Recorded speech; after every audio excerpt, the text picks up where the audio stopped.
Welcome to the Deep Dive. We're here to pull out the key insights from a whole stack of sources, just for you. You know, it's funny how quickly things change. That old saying, even mountains and rivers change in 10 years. Well, it definitely applies to how we understand faith, too. So today we're really digging into John's epistles. We're focusing on a really critical 20-year window for the early church, think AD 70 to about 90.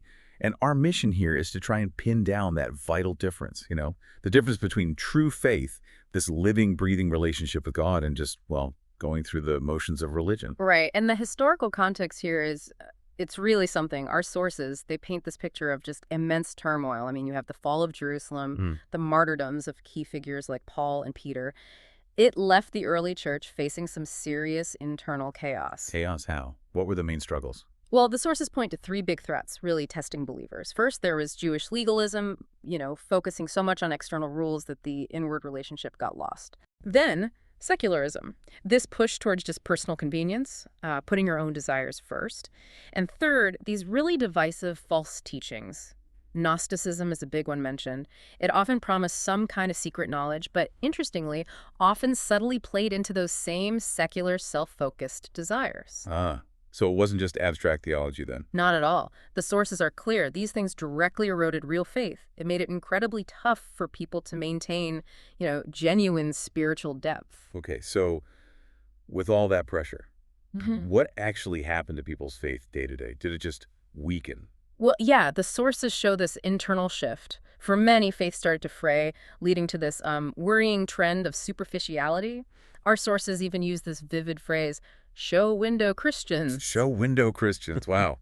Meaning they looked apart outwardly. Exactly, practicing religion on the surface, but the heart wasn't really in it. No real living connection with God. It really reminds you of those warnings, like in Isaiah, right, where God rejects meaningless offerings, calls them detestable when the heart isn't there. Precisely. And, it's at this point, our sources make a really striking connection, this kind of superficiality. It can subtly start to look like elements of shamanism. Shamanism? How so? That seems like a jump. Well, think about how the sources define shamanism here. It's fundamentally about contacting supernatural beings to get your personal needs met.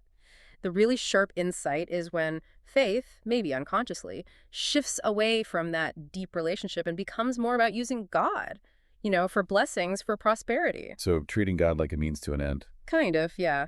And it's not always deliberate superstition. The sources suggest it's almost a default human tendency if you're not actively cultivating that real relationship through the word.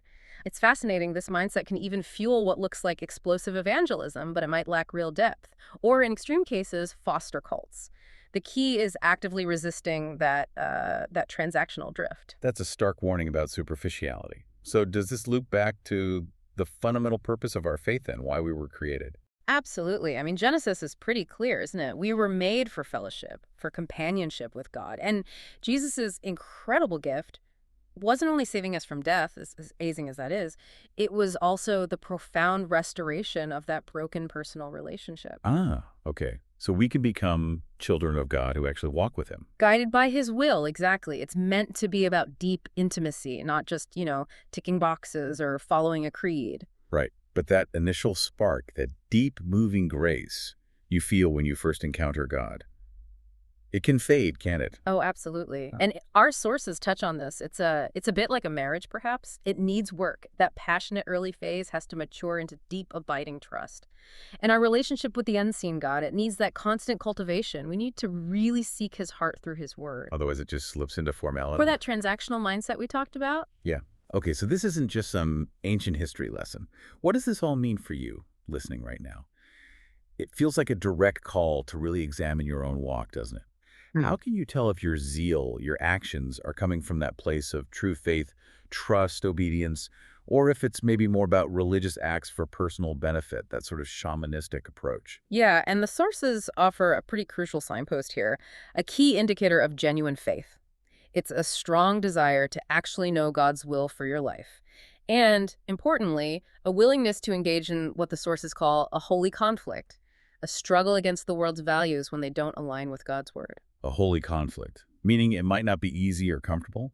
Often not. The sources basically suggest that if your church activities, your religious life, don't actually translate into how you live daily according to biblical teaching, well, then it might just be a religious life, not necessarily a life of faith. That's a challenging thought. So the final question for you to ponder is, what's the true root of your actions and your zeal today? Is it that deep living companionship with God, or is it maybe something less? Where has God actually called you to be that fragrance of Christ in your world? Something to think about.